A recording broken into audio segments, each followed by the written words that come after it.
എന്നെ എന്തൊക്കെയോ പറഞ്ഞല്ലേ, അതൊന്ന് മാറ്റി പറഞ്ഞാൽ നമുക്ക് വാതിൽ തുറക്കാം.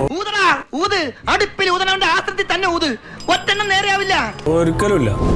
ഞങ്ങൾക്ക് വാഷ്റൂം പോകണം. ഇനി നാറിന്നൊക്കെ പറഞ്ഞിട്ട് എനിക്ക് എവിടെ ചെന്നാലും ഈ ഗതികേട് എന്നെ വരും. എങ്കിൽ നിങ്ങൾ അവിടെ തന്നെ കിടന്നു. ഈ ഇമാതിരി ചീപ്പ് ഷോ വേണ്ടട്ടോ. നീ ചായ അടിച്ചാ മതി, നീ എന്നെ അടിക്കാൻ നിൽക്കണ്ട. ഓക്കെ, നീ അവിടെ തന്നെ കിടക്കടാ. വാഷ്റൂം പോകണം. ഞാൻ തുറന്നിട്ട് വാഷ്റൂമിൽ പോകുന്ന എനിക്കൊന്ന് കാണണം. അവന് ദേഷ്യം വന്നാ പിന്നെ കോപോരിക്കും, പിടിച്ചാ കിട്ടൂല.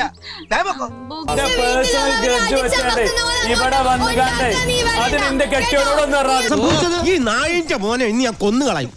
നീയും തയ്ച്ചു വെച്ച ഒരു ബ്രേസീർ ഞാനാ നീ പണിയൊക്കെ എന്നെ കൊണ്ടൊന്ന് പറയിപ്പിക്കണ്ട വെറുതെ. ചെറിയ വട കൊടുത്ത് വലിയ വട വാങ്ങിച്ചു. സോറി പറയാതെ ഞാൻ തുറക്കില്ല. എന്നാ പിന്നെ വരാനുള്ളത് ഏതെങ്കിലും ഓട്ടോ പിടിച്ചു വരും മുമ്പ് ഞാൻ പോട്ടെ. ദൈവം കാക്കട്ടെ എന്നെ.